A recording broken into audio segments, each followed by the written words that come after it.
Welcome back to the Minnesota Twins franchise, everybody. It's episode 98. We're coming off the All-Star break with Miguel Sano winning this year's Home Run Derby and the American League taking home the All-Star game.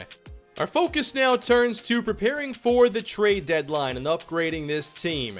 By the way, one stat I found last episode, Gary Tadano's WAR is not far off from Dallas Keuchel's. If you like that metric, Tadano's having an excellent season. We start the episode, though, with Fernando Campos, one of our young pitchers in the organization, getting hurt. He'll spend probably the rest of the year on the disabled list. And we also open the episode by scoring 2 victories over Tampa Bay, a team that is also in the playoff hunt and has a very similar record. Gary Tadano, back to business, helps us get the win. Then we get 3 home runs in a 4-run day, beating the Rays in extras. That was a walk-off, it appears. I'm not sure who hit it. But we end up losing Game 3 to Tampa, 4-2. And that was the loss going to Maxwell Fowler. Looks like Chris Archer shut us down pretty good. Now, the issue for us this year has been the Chicago White Sox. And we start this series on the road by splitting the first 2 games. White Sox score 9. They drastically upgraded their offense this offseason by adding Anthony Rizzo. And they also made their pitching staff a lot better by adding Michael Wacha and Shelby Miller. So we're both contenders in this division, but the White Sox have been much better than us. After these 2 games right here, that made the season record 2-10 for us against Chicago. We are so good in games not against the White Sox, but unfortunately they're not going anywhere, especially with all this talent they've added in the series. The time for them to be easy wins potentially for us is over. This is a complete team, and their pitching staff is a lot better than ours, especially in the bullpen. That's what we're trying to strengthen when we get to the trade deadline. At this point, we were 4.5 games ahead of the Sox, 2 games above Cleveland, and headed into Game 3, trying to win our first series of the year against Chicago. And I'm sure we have a lot of meetings left to go this year. So there is your home run derby champ, Miguel Sano, who defeated Nomar Mazara in the derby finals. I believe he's at 29 home runs on the season, not far from setting a new career high. And here's the matchup against Michael Wacha with a 4.4 ERA this season. He's been very inconsistent. So can we get some production off of him? Opening the game, Yasiel Puig in the leadoff spot, and he strikes out. That's Wacha's cutter. A look at our lineup here. You see Goldschmidt and Sano near the 300 marks, along with Jorge Polanco. Here's Goldie. 2 All-Star seasons with the Twins, and a drive out to center field. This one has some carry. Goldie sends it back, and this is out of here. Solo home run. And Goldschmidt puts us up 1-0. It always feels good to get off to a fast start, but especially when you're facing a team that you've been struggling against, that early edge is really big. Gary Tadano takes the mound for Minnesota. He's also been inconsistent. Began the season really well and hoping he returns to that form. Yoan Moncada leads off for the Sox and keeps this on the ground for Harrison. Pretty routine first out for Tadano.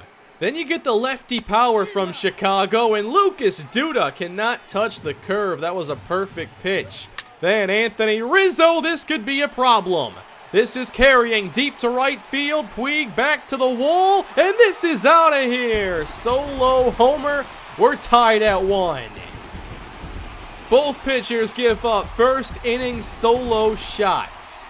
Only the 12th homer by Rizzo. I assumed he would have a few more at this point. And this guy can hit a few as well. Jose Abreu hitting .299. No signs of slowing down. 0-2 though. Tadano hits him with the front door slider. Strike 3. On to the second inning after a walk. It's Josh Harrison grounding into a routine 6-4-3 double play. Wacha had a little trouble in the first inning, throwing, I believe, 20 pitches. Much better second frame. And then in inning number 2 for Tadano, carrying out to deep left, and Blackman will track that down. Good drive, though, by Tim Anderson. Top 3 with Yasiel Puig with his second go-around, fouling one to the backstop. 2-2, down swinging once again. 2 strikeouts. With 2 away, it's Paul Goldschmidt, 2-2 count. And Wacha tries to get him to chase, no bite. And the payoff is hit on the ground very softly. Looked like Goldie was a little out in front on that one. Couldn't hit the ball very hard at all. And still at this point, 2.5 innings in, just the solo home runs. Bottom 3, Chicago's going to get their second hit, a base hit up the middle. This from the 9-hitting catcher, Kevin Smith. So back to the top of the order, Moncada softly chopped to second. 4-6-3 double play, Minnesota. A back and forth game. We hit the home run, they matched it. We get the double play, they hit into one. Polanco trying to reach base, and no luck here. Just one hit allowed through 4 for Wacha. Bottom 4, Tadano back on the corner, striking out Lucas Duda for the second time. Anthony Rizzo up next, and Tadano inside with the fastball. 2-2. How about the breaking ball below the knees? Rizzo chases, and he strikes out as well. Tadano's curveball was filthy, but that didn't mean everything was going well. Driven out to right center, Jose Abreu finds the alley, and he'll put himself on second base, trying to get something going with 2 down. Here's Todd Frazier next, and Tadano shuts the inning down. Corner nailed again. I had not seen him with this kind of control before. It was a pitcher's duel after first inning solo home runs. And finally, we reach base again with a Charlie Blackmon single the other way. Mitch Garver next. Good pitch to hit. Sends it flying out to center. Back goes Taylor, and he tracks it down. I thought that might have a chance. Josh Harrison with 1 down. Hits the 2-2 in the air behind first base. And Rizzo back into the outfield. Tracks it down eventually. How about Byron Buxton? The averages come up considerably for him, and he'll waste no time. First pitch sliced up the middle. Got some nice curve on that one, and he reaches yet again. What a turnaround for him. Then it's Puig trying to avenge the strikeouts. Big chance here, 2-1, 2 out. Good battle against Wacha. He fouls off this pitch. And on the 8th pitch of the at-bat, in the air out to right, hit well, but not hit well enough. Still 1 apiece. Wacha through 5, only the 1 run allowed. It was comical how even this game was. From the strikeout pitching to the solo home runs, nobody could get the edge. Tadano on fire and not finished. Almost gets the call on the cutter and then misses low. He does have a high walk rate. I believe it's close to 4 per 9 innings. That does need to come down. So a free pass for Chicago and a base hit from Michael Taylor. 2 aboard, 1 down. It's one of the best scoring threats the game had seen to this point. Here's Kevin Smith. That curveball was perfect. 2 strikes for Tadano, and he gets him on the cutter. Strike 3. That's 2. We still need 1 more. Yoan Moncada throws him. Another curveball from Gary Tadano. This is maybe the best performance I've seen from him at the major league level. Let's go on to inning number 6. Wacha's pitch count, it's fine, as he continues to rack up strikeouts just like Gary Tadano. 2 away, cruise down on strikes. For Wacha, that was number 8. Tadano also had 8 at the same moment. Going bottom 6, Lucas Duda struggling early and gets a hold of this. Going back to center, Buxton over the shoulder. Got it. Give him that gold glove. It's time. 1 down. Rizzo again. Went yard once and then beats the shift. Got to cut that one off. Trying to prevent the double, but it's really tough to do it in time. A double for Anthony Rizzo. Jose Abreu up next. And this is going to get away from Garver. Not the best at blocking, and that allows Rizzo to move up 90 feet. I really wanted this run prevented, so we bring in the infield for Jose Abreu. And he lines over it into right. Base hit, White Sox. They take the lead. It was such a struggle to see that 3rd run of the game scored, and trying to keep it to just 2-1. Down on strikes, that's Frazier. And Tim Anderson, that curveball was on the money. Gary Tadano, have yourself a day. Top 7 for Minnesota, trying to get this game tied up again. In the air from Blackmon, shallow center, it's caught. Great stuff out of Wacha. Pitch 99 on the inside. The cutter freezes Garver, and Wacha's through 7. I wanted to see Tadano complete 7 as well. So let's head to the bottom of the frame. 1 down, 2-2 count. Michael Taylor hooks this down the line, and this is a fair ball hitting the chalk. And it's going to allow Taylor to reach second base. One more look. Just a perfect hit from Michael Taylor, his second of the day. 2 down now, Sox trying to bring home another run. Moncada chopped up the middle, Polanco charging, and the throw pulls Goldschmidt off the bag. The inning is not over, an E6 charge to Polanco. That his 4th of the season. It comes at a really bad time, and Taylor moves up to third base in the process. Still 2 down, trying to get out of this inning. Now it's Lucas Duda. The 1-0 on the ground, right to Harrison. And his throw pulls Goldie off as well. You gotta be kidding me. Taylor scores, it's 3-1. Not in a game like this. How does this even happen? A routine play to second. Josh Harrison's defense has not been great this year. It's error number 7. And it would also be the end of Tadano's day. I didn't want him to face Anthony Rizzo again. So we go to the pen, Kevin Quackenbush. You're our best reliever this season. Here's your biggest inning of the season. Facing Rizzo. Strike on the inside corner. And then goes to the splitter. Wasting no time, 0-2. Strike 3! Another strikeout for Minnesota. And it's still 3-1. We've got some work to do. Andres Delgado out of the pen. Those numbers are really good, but he hasn't played a ton this season. Josh Harrison looking for redemption. Instead, he finds a 6-3 putout.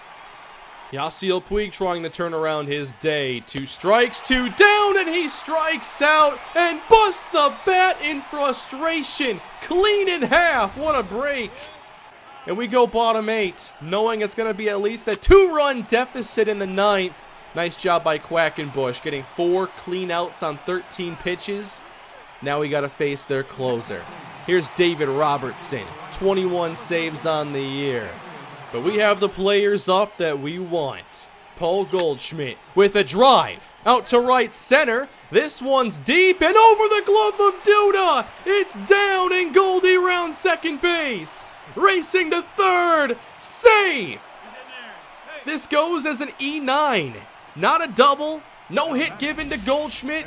Here's Lucas Duda chasing it and missing by inches. That's big. Now Miguel Sano representing the tying run. Can't hit the cutter squarely. Falls behind but lays off the knuckle curve. That's no good. 2-2 from Robertson. Breaking ball. Hit up the middle. Slicing away from Michael Taylor. It's down. Goldschmidt scores. Sano races to second. And there we go. We're a base hit from tying this thing up. Big time hits at big time moments. That's what it's all about. We brought in Taylor Motter to pinch run. A single is all we wanted. Here's Nelson Cruz with a fly ball poked to right. Not hit well enough. 1 away. Jorge Polanco had a big error. 2-0. Gets a good pitch and gets underneath it. And this also is not deep enough to tag. So it's going to take a base hit. But we have a good contact hitter up, and that's Charlie Blackmon. Already got 1 hit on the day. Can he deliver a big one? This is grounded to third. Frazier's throw pulls Rizzo off the bag. That's impossible. 2 errors from the White Sox after 2 errors from the Twins. Have you ever seen a more even game of baseball than this one? It's not over. Mitch Garver, we need a single right here. And he can't hit the cutter. Good pitch from Robertson. 1-2. No! Strike 3. Trying to protect it close. Could have taken it perhaps. Game over. Sox win. And we are now 2-11 against the Chicago White Sox this year. If we can't figure this out by the end of the year, it might be what ends our season. We have time. We can't waste it. We've already lost enough against the White Sox. Following this game, trades are beginning to happen. Aledmys Diaz to the Diamondbacks for Marcus Semien, along with Damian Roth. And that sets us up with only a handful of games until the trade deadline. And we're 12 games above 500, so maybe next episode we begin to make some deals. Could Josh Harrison be headed somewhere in exchange for a relief pitcher? Maybe Steven Gonzalez or another pitcher prospect. We're going to make a move. I just don't know for whom it's going to be at this point. Let me know what you think down below. What players are the most expendable? And how do you think we should approach this trade deadline? Do we need to acquire multiple pitchers? We certainly did last season, getting Jeremy Jeffress and Kevin Quackenbush. What's the approach this time? This is a pretty special core we have, and we really cannot afford to miss the postseason again. But thank you all for watching. That was an incredibly fun episode. That was just an awesome game. I love playing MLB The Show and making these episodes. I hope you all had a good time today. Please leave a like and subscribe if you did. I'll have more Twins franchise coming your way. I'm going to speed things up again. I'm having such a good time whenever I sit down to play this game. So more is coming. I'll see you then. Have a great day, everybody.